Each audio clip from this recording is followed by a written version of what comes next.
დღეს ჩვენ ჩამოვედით რუსთავში. ალბათ რუსთავზე პირველი სპორტსმენი, ვინც გვახსენდება, არის ილია თოფურია, ასევე ლაშა გურულიც, ძალიან ბევრი მაგარი სპორტსმენი ყავს გამოზრდილი ამ ქალაქს. თუმცა დღევანდელი ჩვენი გადაცემის თემა იქნება ბრაზილიური ჯიუ-ჯიტსუ და ჩვენი სტუმარი გადაცემის იქნება ამიკოს ვიმონიშვილი, რომელიც არის ბრაზილიური ჯიუ-ჯიტსუს და გრეპლინგის ოსტატი. აქვს ძალიან ბევრი ტიტული. მოპოვებული 9 სუპერბრძოლის გამარჯვებული არის, გიმნაზიუმ 14-ის ოქროს მედალოსანი არის და მსოფლიო საერთაშორისო ტურნირის ვერცხლის პრიზიორი. ჭიდაობის არც ერთი სახეობა აქამდე არ გამომიცდია. არასდროს მიჭიდავია. ამიტომ ვიცი წინ ძალიან საინტერესო ამბავი მელის. სანამ ამიკოს ვესტუმრებოდი, ცოტა რამ გავარკვია ჯიუ-ჯიტსუზე. ამ სპორტის ფუძე ყოფილა ძიუდო. იყო ესეთი იაპონელი ძიუდოს ოსტატი მიცუიო მაედა, იაპონელი ჯუდოკა. და ეს ადამიანი დაახლოებით 1 საუკუნის წინ ავრცელებდა ძიუდოს მსოფლიოს სხვადასხვა ქვეყნებში. მათ შორის ჩაიტანა ეს ხელოვნება ბრაზილიაში და გააცნო ბრაზილიელ მოჭიდავეს კარლოს გრეისს. თვითონ მიცუიო მაედას სტილი იყო ორიენტირებული მაქსიმალურად ეფექტურ მოძრაობებზე, მახრჩობელად და მტკივნეულ ილეთებზე, ისეთებზე, რომელიც იყო მეტად პრაქტიკული რეალურ ბრძოლებში. ზურგზე დაგდებით შეიძლება ვერ მიაყენო მოწინააღმდეგეს დიდი ზიანი, მაგრამ აი თუ კისერს მოუგრეხ, ისე როგორც მე დამემართა. სრულიად შეძლებ მის განეიტრალებას. კარლო გრეისმა და შემდეგ მისმა ოჯახმა, ძმებმა გრეისებმა კიდევ უფრო მეტად გააკეთეს აქცენტი ამ კომპონენტზე და საბოლოოდ მივიღეთ სპორტის ახალი სახეობა ბრაზილიური ჯიუ-ჯიტსუ. ამ მიმდინარეობის ძირითადი იდეა არის ის, რომ მცირე ზომის და შედარებით სუსტმა ადამიანმა შეძლოს დაამარცხოს დიდი და მასზე ძლიერი მოწინააღმდეგე. ამიტომ არაა გასაკვირი ჩემი კუნთები რატომ ვერ დამეხმარა დღეს. ამიკოს თავიდან საკუთარ დარბაზში ვესტუმრეთ. არც ისე დიდი ხანია ამიკომ და მისმა ულამაზესმა მეუღლემ საკუთარი სავარჯიშო სივრცე გახსნეს. სადაც ჯიუ-ჯიტსუს და გრეპლინგის გარდა ვარჯიშის ბევრ სხვა სახეობასაც ასწავლიან ადამიანებს. მადლობა პირველ რიგში რომ დამპატიჟე შენ დარბაზში და დრო გამონახე ჩვენთვის. ძალიან მომეწონა შენ დარბაზი, ძალიან საყვარელი, ძალიან ესეთი კომფორტული და ეს ტატამი ძალიან მომწონს. მე მგონი ესეთ კაკ ტატამზე პირველად დგავარ. პირველ რიგში რა მინდა კითხო იცი რომ ძიუდო თავისუფალი სტილით ჭიდაობა, ბენზურომაული, რამდენი ძალიან მაგარი სკოლა გვაქვს საქართველოში და ძალიან ბევრი სასახელო სპორტსმენი გვყავს და მოკლედ ქართული ჭიდაობა ცნობილია. თქვა რატომ აი ბრაზილიური ჯიუ-ჯიტსუ რატო გადაწყვიტე ამ მიმართულებით ასულიყავ? ბრაზილიური ჯიუ-ჯიტსუ, ანუ გრეპლინგი იგივე არის MMA-ის ყველაზე კარგი ბაზა. და რადგანაც მე MMA-ში ვარჯიშობდი, მჭირდებოდა რომ ცოდნოდა ეს გრეპლინგი, გრაუნდ გეიმი იგივე. ამიტომ ვამჯობინე რომ გამემვითარებინა, ძლიერ შევყევი და დავრჩი მხოლოდ გრეპლინგს. გასაგებია. ესე იგი შენ MMA-დან გადმოხედი ჯიუ-ჯიტსუს. MMA-ის ვარჯიშებიდან გადმოვიდი მე გრეპლინგზე. ვისწავლი მეთქი, მაგრამ ვისწავლი კი არა, შევყევი და შევყევი. ეხლა უკვე ყველაფერი გასაგებია. აი ზოგადად აი ამ სპორტის ფილოსოფიას როგორ ჩამოაყალიბებდი? ჯიუ-ჯიტსუ არის ძალიან მაგარი სპორტი იმისათვის, რომ შენი ცხოვრება გახადო მრავალფეროვანი. შენ თავში ხდები თავდაჯერებული, არაფერს აღარ გეშინია, სირთულეებს სწრაფად და მალევე ლახავ, რადგან ამ სპორტში, ჯიუ-ჯიტსუში ყოველთვის იღებ იმ სტრესს, რაც ამაში გაძლიერებს, ამ ცხოვრებაში გაძლიერებს. მაინც რა არის აი განსაკუთრებული ამ სპორტში, რაც მაგალითად ჭიდაობაში ან ბოქსში ან სხვა რითი გამოარჩევდი გრეპლინგს და ჯიუ-ჯიტსუს სხვა სპორტებისგან? აი რამე თუ აქვს ისეთი განსხვავებული? კი და ყველაზე ძალიან ეს ხიბლავს, რომ ტექნიკა ზედმეტად მაღლა დგას ძალასთან.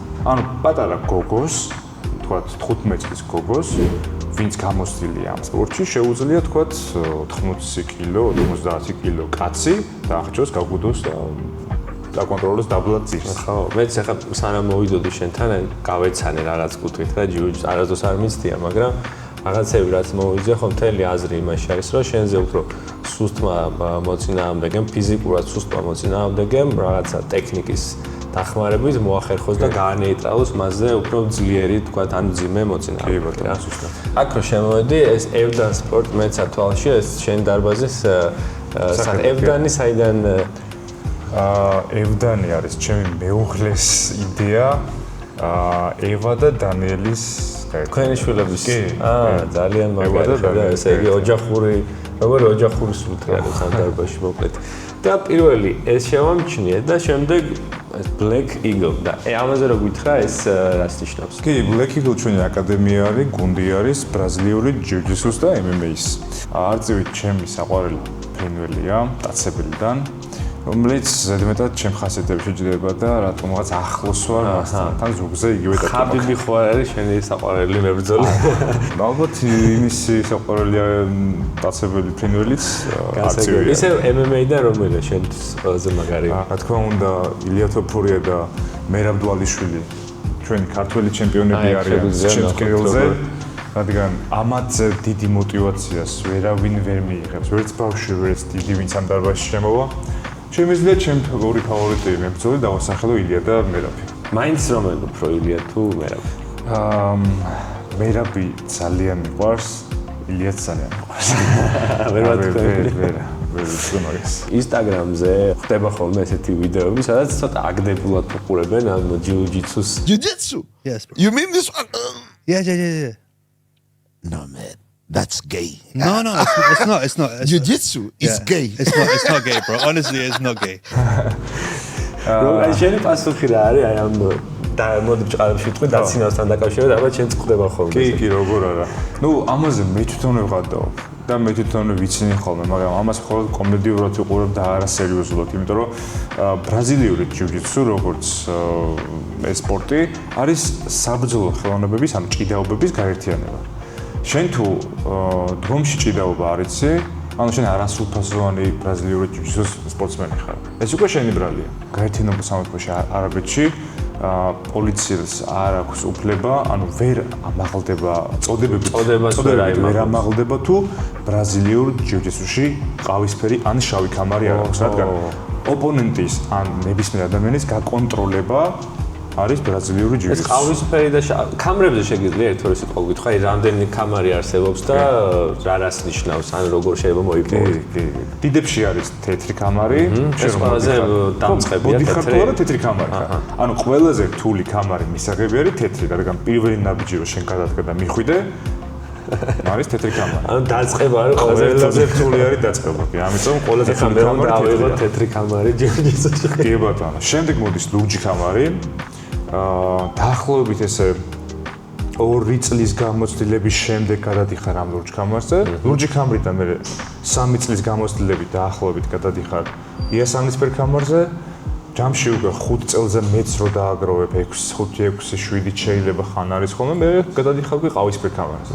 და ბოლოს უკვე დაახლოებით ჯამში 10-12 წლის გამოცდილების შემდეგ გადადიხარ შავ კამარზე. და ეს სტანდარტული. ეს უნდა ამდენი წელი იყო თუ რაღაცა კონკრეტული, არ ვიცი, რაღაც გამოსასწრელი რაღაც გაქვს ჩასაბარებელი თუ როგორ არის? ჩასაბარებელი არ გაქვს არაფერი, უბრალოდ დამოკიდებულია შენი მენტორი ვინ არის, ვინ გაძლევს ამ კამარს, რომ პასუხისმგებელი იყოს, რომ შენ ნამდვილად იმსახურებ ამ ლეველს, ამ კამარს და აქედან გამომდინარე ხარ მე ის კამარი.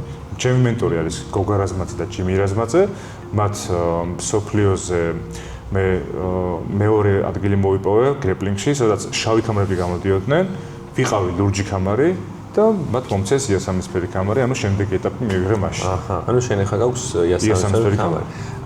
არ შემიძლია რომ ამაზე არ გკითხო რა, იმიტომ რომ ჩემთვის საკმაოდ ისეთი თემა არის რა. აი ზუსტად ვიცი რას ნიშნავს მეორე ადგილი. იმიტომ რომ მეც როდესაც ჩემს სპორტში გამოდიოდი, საქართველოში ორჯერ მოვიგე, შემდეგ წავედი სოფლიოზე და ავიღე მეორე ადგილი და არ ვიცი ჩემთვის როგორ არის, მაგრამ ჩემთვის იყო კატასტროფა რა, ანუ ალბათ მერჩი უნდა რომ ბოლო ადგილზე გავსულიყავი, ან მეხუთე ადგილზე გავსულიყავი, მეორე ადგილი იყო, არ ვიცი, ცხოვრება ჩამომენგრა თავზე და შენ როგორ მიიღე ეს ყველაფერი და შემდეგ აი რა დაგეხმარა რომ ისე ოქროსთვის იბრძვი. мотиваცია ოღონდ რისი იცი? მე როდესაც საფრანგეთის ჩემპიონატზე გამოვდიოდი, ვერავინ ვერ წარმოიდგინდა და ვერც ფიქრობდა და არც არავინ არ ამბობდა რომ მე რაიმე შანსი მქონდა რომ უბრალოდ სამეულში შევსულიყავი. მაგრამ მე რომ მედალი უკვე ავიღე იქ და მეორე ადგილზე გავედი, ეს უკვე იმათთვის წარმოუდგენელი იყო. ჩემთვის უკვე წარმოუდგენელი იყო, მაშინ მე თავდაჯერება მაქვს და მე მინდოდა ეს ყველაფერი და მივახცევი. მაგრამ ის мотиваცია რომ ისინი მეუბნებოდნენ რომ მე ვერაფერს ვერ შევძლებდი და ვერ მივიღებდი მედალს, უკვე ჩემთვის ეს დიდი საქმე იყო. ძალა თუ სისწრაფე? სისწრაფე. სისწრაფე თუ ტექნიკა? ტექნიკა. პარინგი თუ ილეთებზე მუშაობა? სპარინგი. კარდიო თუ ძალისმიერი ვარჯიში? კარდიო. აგრესიული სტილი თუ მშვიდი ტექნიკური? აჰა. კიმანო თუ კიმანოს გარეშე? კიმანოს გარეშე. სტრესი თუ კომფორტი? სტრესი. ხინკალი თუ მწვადი? მწვადი. მწვადი თუ სტეიკი? მწვადი. ჯიუ-ჯიტსუ თუ ქართული ჭიდაობა? ჯიუ-ჯიტსუ. და აი მაინც უნდა გკითხო, დვალიშვილი თუ ტოპურია? შემდეგი. კარგი. შემდეგი. მეგონი მოგაკითხეს. გამარჯობა. ოდი. გამარჯობა.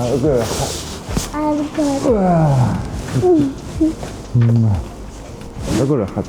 კარგად. კი ჩვენთან სტუმრები აი არიან. ესეთი ულამაზესი ოჯახით. ესე იგი სრული შემადგენლობით ხო? შენი ბიჭი ვარდი შობს უკვე ჯიუ-ჯიტსუზე. კი. რამდენი წლის არის? 6 წლის არის და 4 წლიდან დადის ჯიუ-ჯიტსუზე. ესე იგი 4 წლიდან შეიძლება უკვე ბავშვის მოყვანა. კი, ნუ 4 წლიდან უკვე ამას სხვა გზა არ ქონდა მაინც შედარება. 5 წლიდან ვიღებ ბავშვს.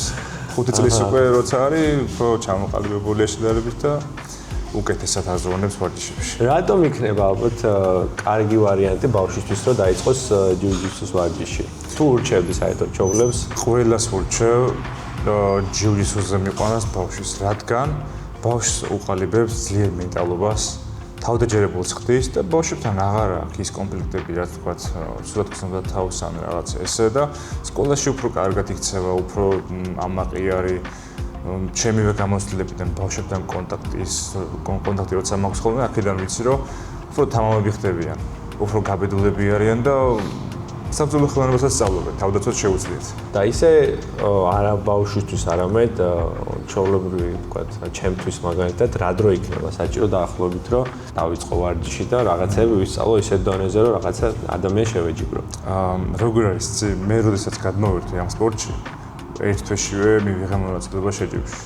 შენ ხო გქონდა გამოცდილება, იმიტომ რომ როგორც ვიცი MMA-დან გამოხვედი და ხო მაგრამ აი წარმოიდგინე ადამიანს, რომელსაც საერთოდ არაფერი მსგავსი ჭიდაობის გამოცდილება არ აქვს და დაიწყო დაახლოებით აი რომ იცოდეს მას, შეიძლება გვისმეს ესეთი ადამიანი, რომელიც ფიქრობს, რომ შეიძლება შემოვიდეს ამ სპორტზე რა და 6 თვე არის რაღაც საბაზისო დრო, სადაც შეგიძლია ისწავლოს ბაზისებრივი ვარჯიშები და შემდეგ ნელ-ნელა გამოიყენო იქ უცხო გარემოში ჩემპიონატს. ესე იგი 6 თვეში შეგვიძლია შევხვდეთ. კი, გიხილავ აუცილებლად. შენი საყვარელი საბმიშენი რა არის? არ მაქვს ესე კონკრეტული საყვარელი საბმიშენი, სიამოვნებს როცა all round, ანუ ყველა ასპექტში დახვეწილი ვარ. თუნდაც ფეხის მტკივნეულებში, ხელის მტკივნეულებში, მახრჩობელებში, მინდა რომ ყველაფერში საუკეთესო ვიყო. მაგრამ გამოვარჩევდი ბოლო დროის ჩემს ერთ ფავორიტ საბმიშენს კიმურას. მე მაგალითად არ მაქვს არანაირი გამოცდილება ჭიდაობაში, არც თუმეტეს არც შენი სპორტის სახეობაში და რა შანსები მაქვს შენთან მაგალითად, აი რომ ვიჭიდაოთ, ან რა ჩვეულებრივ ჯიუ-ჯიტსუს თუნდაც მოყვარულ სპორტსმენთან. მოგატყუო თუ არ მოგატყუო? არა, მე მგონია რომ შანსები მაქვს და ამას აუცილებლად დავამტკიცებ დღეს რა. მე ვფიქრობ ალბათ 0.000 არის შენი შანსი. აი ესე აგდებულად უყურებენ, ესე იგი ბოდიბილდერებს და ესე იგი ფიტნეს დარბაზის, აი განახებთ, წავიდეთ ახლა თუ გინდა ოქტაგონზე და წავიდეთ, არ არის პრობლემა. გასავლით ჯგუფს. ჩემი ძალების დასამტკიცებლად რუსთავის კრივისა და MMA-ის დარბაზში გადავინაცვლეთ. სხვათა შორის ძალიან მომეწონა ეს დარბაზი. სანამ ვიჭიდავებთ რაღაც ხომ ვიცოდე და უბრალოდ მასწავლე რაღაცეები, რომ მე ვეცდები რომ ჭიდაობის დროს გამოვიყო. პირველად გასწავლე ყველაზე ადვილს, პირველი არის სამკუთხედი. შემიძლია ფეხებით, მხოლოდ ფეხების გამოყენებით დაგახჩე შენ. ამ ეს ფეხი შემომაქვს შენს ყელში, ამ ხელს ვიღებ, ფეხებს კეტავ და გაწვევ. ეს არის ყველაზე ადვილი. ეს არის თითქმის ერთი ფეხი შემოგაქვს შენ ხელის ზემოთ და მეორე ხელი შიგნით ჭირდება. ეხლა საკეთში ჩაკეტე. აი ეხე. უკვე დაკეტია და შემდეგ დავაწყო. შეგიძლია მოუჭირო ბარძაყებს და ფეხებსაც დააჭირო. მედი? ესე? ხო, ბარძაყებს მოუჭირე? ეგ არის. აბა მხრის სამკუთხედი ილია თოფურია მოიგო ერთი ჩხუბი მხრის სამკუთხედით რაის მიჩელთან და ძალიან მინდა როგორ სრულდება ეგ ვნახო და მახაჩევმაც მოუგო მე მგონი ოლივერას. კი ბატონო. ეგრე. აი ეს დავიჭერთ. ოკეი.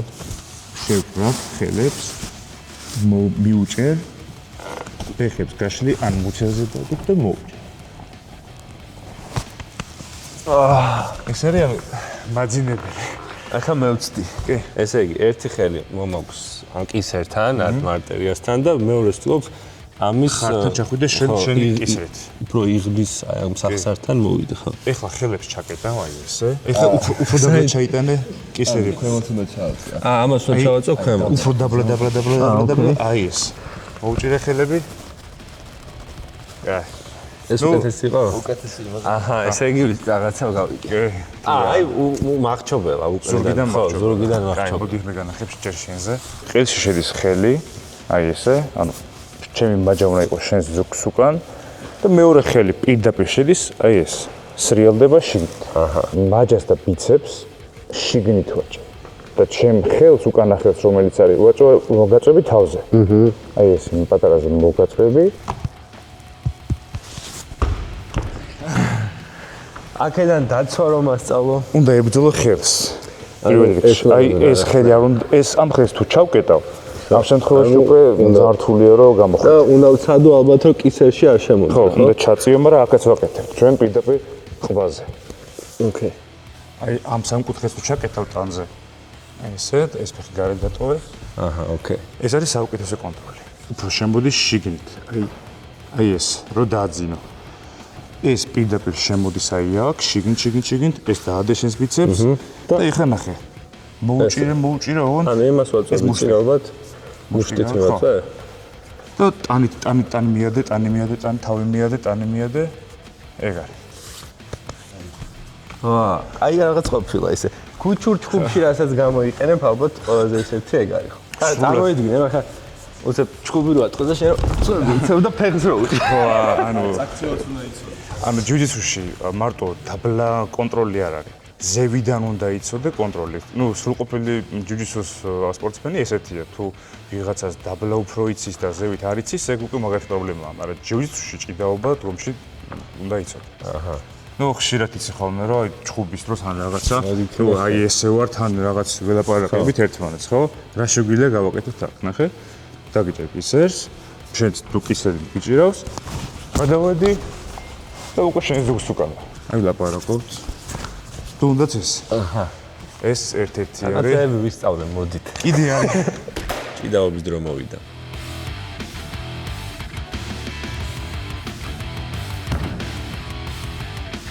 თავიდან ჩემთან შედარებით მსუბუქ წონოს ან ჯიცერთან მომიწია ჭიდაობა.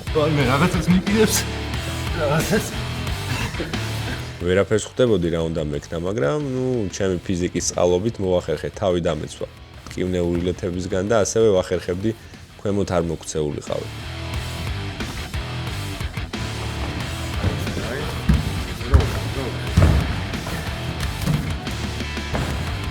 მაგრამ აი, როდესაც წონები გათანაბრდა,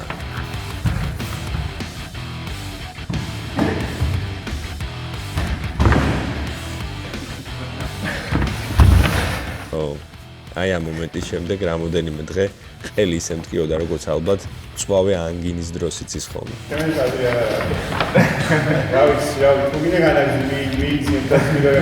ძალიან დამღლელია ეს ყველაფერი.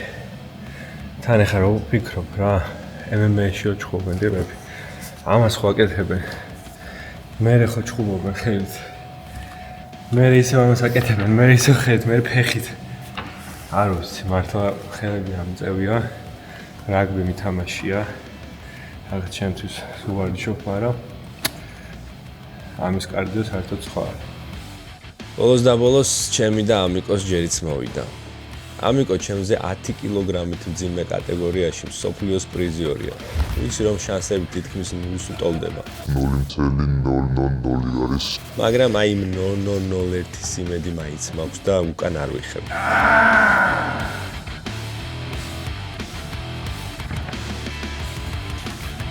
როგორც კი შეუტია ამიკო, როგორც პითონი ექცევა მსხვერპლს, ისე შემომეხვია.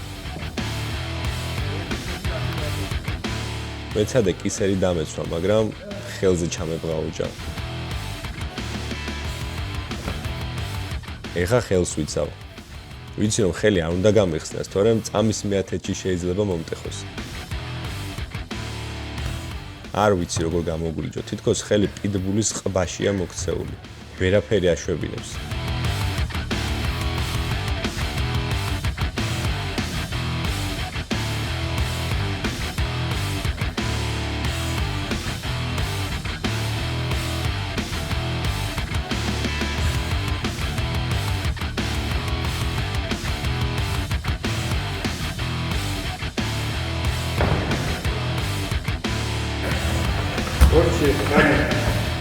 ამიტომ დამინდო. ხელი გადარჩა. ვარჯიშს გავაგრძელებ. ესე იგი პოტენციალი მაქვს. ერთ ლიგას მოგეთვლით მაშინ. ორივე ბილდინგი ვიყავით. ჩემი თავით მაინც კმაყოფილი ვარ. ცხოვრებაში პირველად ვიჭიდავე. ესე 20-25 წლის წინანდელ სკოლის დირექტორის კაბინეტთან ჭიდაობას თუ არ ჩავთვლით. მოკლედ ძალიან მაგარი გაკვეთილი მივიღე დღეს. ცოტა კისერი მაქვს დაჭიმული. ძალიან დიდი ისენი ამბიციები კი მქონდა, მაგრამ რეალობის წინაშე დავდექი თურმე სხვანაირად ყოფილა ყველაფერი. პირველი და ყველას ასე. მადლობა ძალიან დიდი. ძალიან ბევრი რაღაცა კარგი მოვისმინე შენგან, არა მარტო როგორც სპორტსმენისგან, არამედ როგორც ადამიანისგან. ძალიან მომეწონა შენი მიდგომები და შენი მენტალობა ზოგადად როგორც უყურებ ამ სპორტს და ზუსტად ვიცი რომ უდიდესი წარმატება გენის წინ. ძალიან მაგარი ბაზა გაქვს, ფიზიკური ვარჯიშები, ეს ბოდიბილდინგი და რაც მოდის რა, კონთის მასა გაქვს დიდი, ანუ ეს იმას ნიშნავს რომ ძალას გაქვს. სტატიკური. ძალიან კარგია, საკმაოდ ნორმალურად კეთებად იციკავი, მაგრამ ტექნიკა, რა თქმა უნდა, პირველ დღეს არავის არ აქვს, არავის თან და ძალიან ძნელია წარმოიდგინე რა. ვერ ხვდები საერთოდ რა უნდა გაგიკეთოს ადამიანმა, ანუ იმაზე ფიქრით იღლები მარტო რა უნდა ფეხი უნდა დაგიჭიროს, ხელი უნდა მოგტეხოს, თუ კისერში უნდა გადაგამტრიოს და ამიტომ ანუ იმდენად მაგათი ხარ რომ ეჭიდაო ადამიანს, იმას კი არ ვძახი რომ მოჭიდავოს მოვერები, მაგრამ ერთ რაღაცაზე ვფიქრობ რომ არ წამაქციოს თვითონ და შენთან ვფიქრობ რომ არ წამაქციოს კი არა, უცებ საიდან რაც მიპირებ არ ვიცი რა, მოკლედ და ეს ძალიან რთულია რა და ალბათ ადამიანებს ვისაც აქვთ სურვილი რომ დაიწყონ, ცადეთ მათთან ძალიან მაგარი შეგრძნებები მოიტანა ამ ვარჯიშმა. ძალიან დავიმუხტე ემოციურად დადებითად. ალბათ ძალიან მაგარია სტრესის მოსახსნელადაც და მოკლედ ყველას გირჩევთ. მადლობა ამიკო. ასევე პირიქით. მადლობა რომ მიყურე. იმედი მაქვს ჩემი გადაცემა მოგეწონა. თუ გსურს მომდევნო გადაცემაში რომელიმე სპორტის სახეობის ან რომელიმე ადამიანის ხილვა, დამიწერე კომენტარებში და აუცილებლად ვეცდები რომ შენ სურვილებს მოვერგო. ასევე არ დაგავიწყდეს დაალაიქო ეს ვიდეო და გამოიწერო ჩემი არხი. ამით ძალიან დამეხმარები ეს საქმე გავაგრძელო და განვავითარო. აბა დროებით, შევხვდებით.